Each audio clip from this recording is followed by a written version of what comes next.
Today we're going to be talking about the Brent tornado or the Bibb County tornado. Depending on where you lived, you probably had a name for it. But most of the damage occurred in the city of Brent. That tornado, as I recall, went across the entire county. And the hospital area. Right. We're going to be talking with Mayor Mike Oakley, a lifelong resident of the city of Centerville, and talking about his recollections and his memories of that day on May 27th, 1973. Mayor Oakley, welcome to the Centerville Press, and thank you for coming and sharing some time with us to recall this event for not only the people who are still with us, but for the people who come after us, because it was certainly an eventful day for this area. So how old were you in 1973? Do you remember? 14, yeah. 14. I was 14. And 15. Where'd you live then? On Smithern Street. In Centerville? In Centerville. That's up on top of the hill on up there? On top of the hill up there. Up there, close to where your daddy lives now? That's where we were. Okay. So just start from the beginning. I'm going to let you just talk without me asking questions, and tell us your recollections of that day and what you remember about it. Back then, we were the, of course, Dad owned the Centerville Press, and next door was the jail where the dispatch was. So after storms, he would routinely, didn't matter what time of the day or night, he would ride down and just see what the damage was. To my knowledge, I don't remember a tornado ever hitting our area to my life at that point. Anyway, I was in the back of the house. My brother, Bill, who was a year younger, was in the front. And Dad said, "I'll be back. I'm going down to check out the damage." So they came back in 5 minutes or less. He said, "Hey, there's a tree across the road." So this point I got with him. We rode down here, and the reports we had at that point from dispatch were that the hospital had been blown away and the neighborhood around it. Well, so we immediately drove down to the hospital area and started helping citizens who were, Mr. Wright, who was the superintendent of education at that time, had a big 2-story house. It was in center field of the old Little League ballpark, Shane Williams Park, for those of you who remember that. It had knocked it off its foundations. The houses from Montevallo Road to, or Birmingham Road to the hospital were all damaged in some way, some demolished, and a Filipino nurse actually had died in that. She was living in a studio apartment. I can't remember the people who had the apartment. They rented it out to her at that point. We were going through the rubble of the houses, yelling out names of the friends and the people that we knew who lived there. And this was what, around 7 o'clock? It was May 27th. And I'll never forget this. 2 elderly black gentlemen in a Cadillac pulled up. And we said, we said, "Hey, you can't get through. There's too much damage." And they looked at us and said, "We just came through Brent," which you couldn't have come through Brent. It's the weirdest thing. And he said, "A tornado destroyed the Brent Baptist Church and there's 200 people dead." And so we said, "Oh my God." So we immediately, about that time, we'd finished yelling and picking people out of the wreckage, and luckily we didn't find anybody dead. So we got in Dad's truck and went toward Brent. You could only make it to where Southern Belle Motel was, the Southern Belle Restaurant. Right. And we stopped just in the road, everybody did. We were walking like the invasion of the zombie nation down. It was crazy now looking back, because there were power lines down and trees, and you'd have to step over trees and power lines. And we were making our way toward Brent, and went to the church.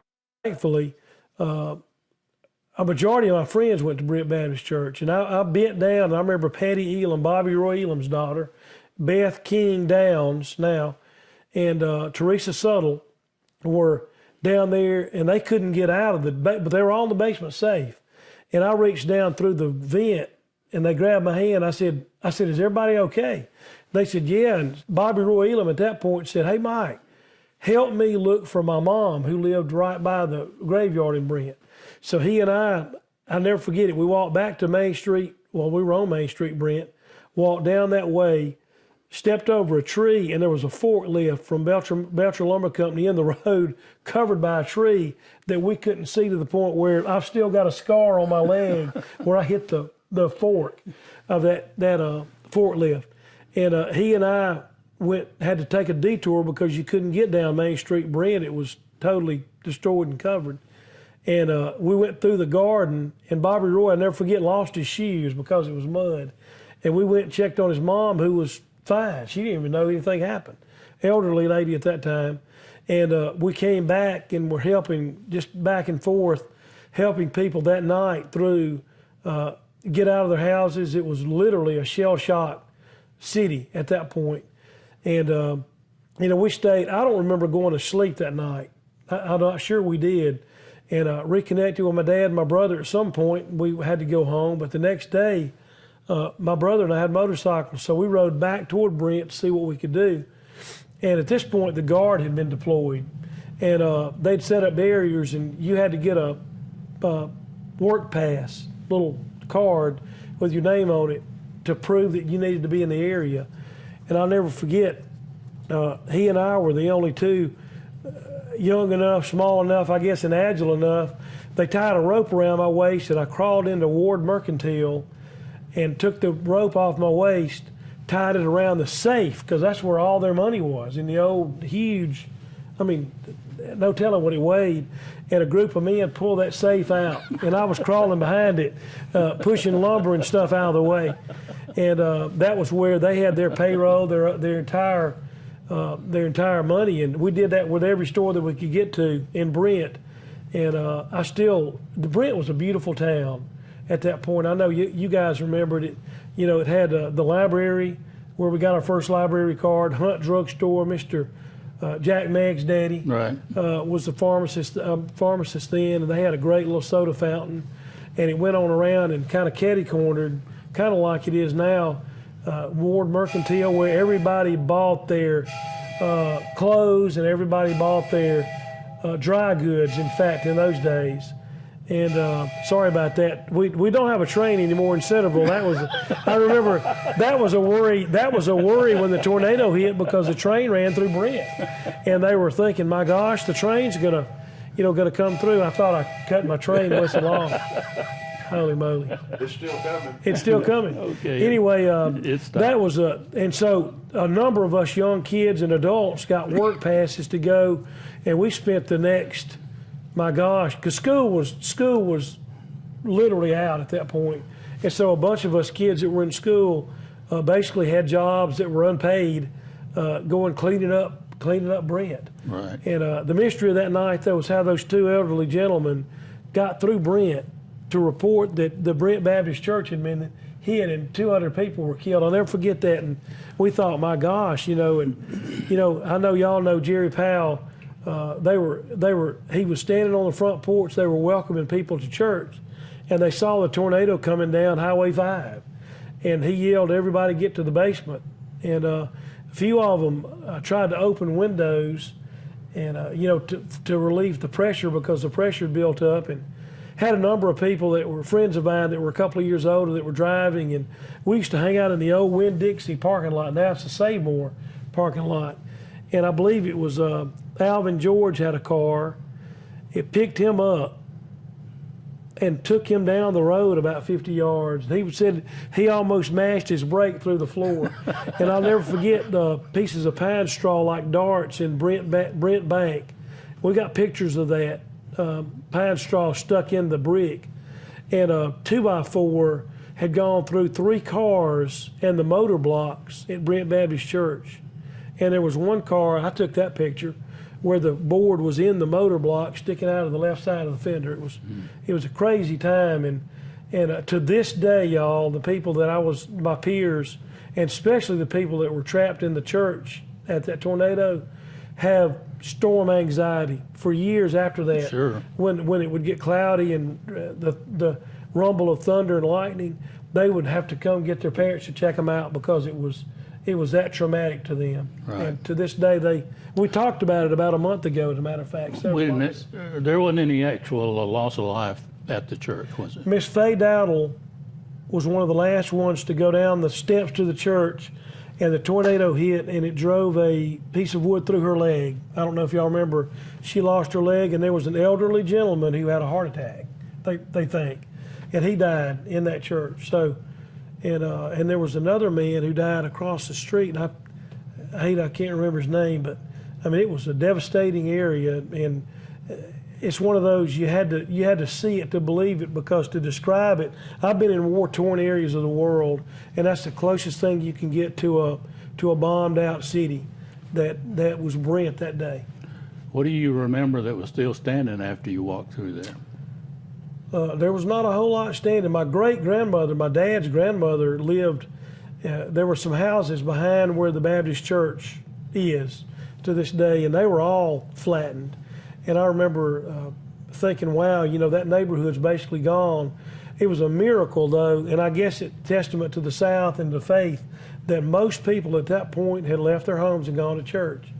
And that's probably the only thing that saved a number of them, because their houses were gone. Right. And it was weird, though. Like any tornado, there would be a house destroyed, and then the next house would be standing, and then the house on the other side would be destroyed.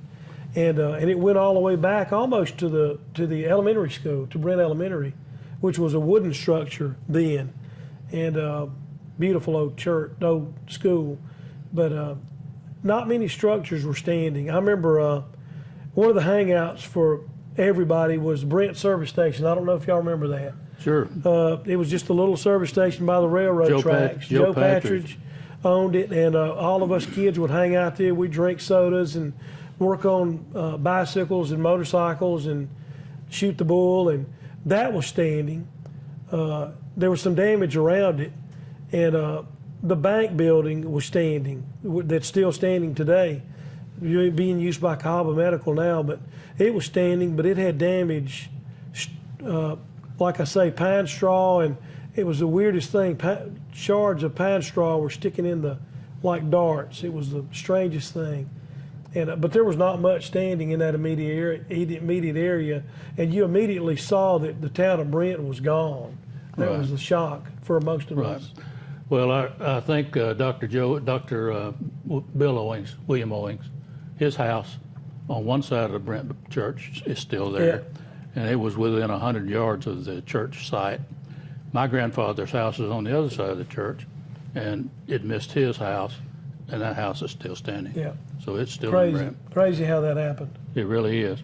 Well, I haven't researched the total number of injuries or deaths that occurred in the county. You mentioned a lady. I think there were two. Miss at the Faye lost her hospital. leg. There was a man who had a heart attack, and another man who, and I'm not sure if it was, and I can't remember at this point if it was storm related or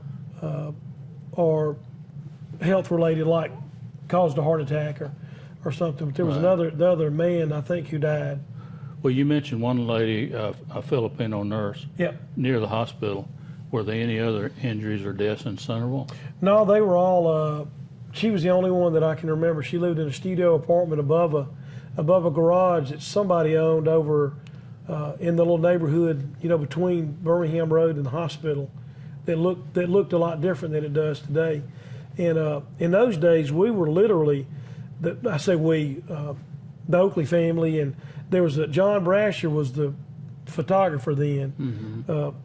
Nice young man. He had a Lincoln Mercury Capri, and he was going to go to the weather station and just do a story on how the weather station reported and picked up storms, and that every news station used to use. They would say from the Brent Centerville radar. Right. If some of y'all are old enough to remember that. And John was there when the tornado hit the station and blew the windows out of that Lincoln Mercury Capri that I bought from him later on.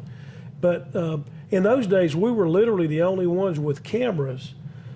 People had Polaroids and stuff like that and the little brownie things, but we were literally the only ones with camera. We were the official police photographers. If there was a death, suicide, wreck, drowning, we would be called. One of us would be called to go take pictures of that. And so we basically documented from the start of that night to the finish. And I know there was that edition of the press, in fact, the time clock in the front of the press stopped, at the exact moment, I think, that the tornado hit. And that was one of the superimposed images that my dad and John Brasher put on the press. And that won a lot of national awards for storm coverage and being on the scene. And Lord, we were in the scene. You know, really, I remember that as being the craziest thing that night. Everybody, and it was like everything that happens here. You know, 2 years ago, we were hit by the tornado, and before you could get out of your house, people were saying, "What can I do? What do you need help with?" That's the same sense of purpose that we had then. Right. The hospital that you mentioned, there was damage in the area. Was the hospital itself seriously damaged? Do you recall? Missed the hospital. Missed the hospital entirely. Did. So that's why we still have one hospital, I suppose. It really is. Right. And that was the weirdest thing, because the reports, you know, when something like that happens, it's a wild scene, and the dispatcher had been told that the hospital had been destroyed, but actually it was the neighborhood around it. And then the two guys that came through said Brent Baptist Church had been destroyed, but it was actually the town around, and the church had been destroyed. I mean, it literally had been, and had they not been in the basement, there would have been a large loss of life. Right. So up here on Town Square around the courthouse, no damage up here? There were some trees down in neighborhoods, and I remember when my dad and my brother left Bill that night. It was right at, and in fact, if I'm not wrong, I had a watch, and I looked, and it was right at 7 o'clock, and it was storming, you know, raining a little bit, and then all of a sudden the wind picked up, and I remember looking out the window, and it was like a big whoosh, and the trees laid down, and then came back up, and I thought, gosh, what a wind, you know, but it was a tornado passing through. Right. And apparently lifted before it got to the town of Centerville proper, but boy, it was a crazy day for Brent. Yeah. Well, what do you recall about the recovery period, or getting things back to being able to actually live, go to work, get in and out of Centerville and Brent? What do you remember about that? It took probably about a week to get the debris cleared, so you could even get from when then Twix and Tween. I'm sorry. Well, there was damage kind of along the way where the old Walmart was, Winn-Dixie then, and a little bit, and then it got worse as you got toward Brent. But it took about a week to clear that road out, and it took heavy equipment. Of course, people showed up in pickup trucks and chainsaws, and started that night to clean the debris. But there was a lot of, like I say, that huge forklift from the lumber company had been blown into the middle of the Highway 5, and covered by trees so much that you couldn't see it. I know that's hard to imagine, but we never even saw it as we stepped over the tree limbs trying to pick our way through to find out where we were, because, of course, there was no power. It was dark, and you couldn't see much of anything. You could hear sporadic yells for help through that night. And then the recovery period really started within 30 minutes of the tornado hitting and leaving. And I remember, I think, that there were people saying another one's on the way. And I believe there was another one that came through Greensboro that did not follow that same path. But I remember people yelling, "Take cover, another one's coming." But it probably took about a week to clear the road enough where you could drive through. Mm-hmm. And of course, we all do it. But everybody that was within watching distance of television or listening of radio came to Brent to see the damage. They would, so that was a problem. The guard was instrumental when they mobilized the guard, was instrumental in traffic control, which was a big problem when you're trying to clean out things and move debris, and then there was a traffic jam, a mile long, from here towards Marion, or from this way towards Brent. Do we have any more serious damage anywhere else in the county that you recall? I know that the direction the tornado was going, but did it touch down any place else? That was really it. It was just a massive hit in Brent, destroyed Brent, and I don't remember much. Trees down in certain places, but nothing comparable to that. Okay.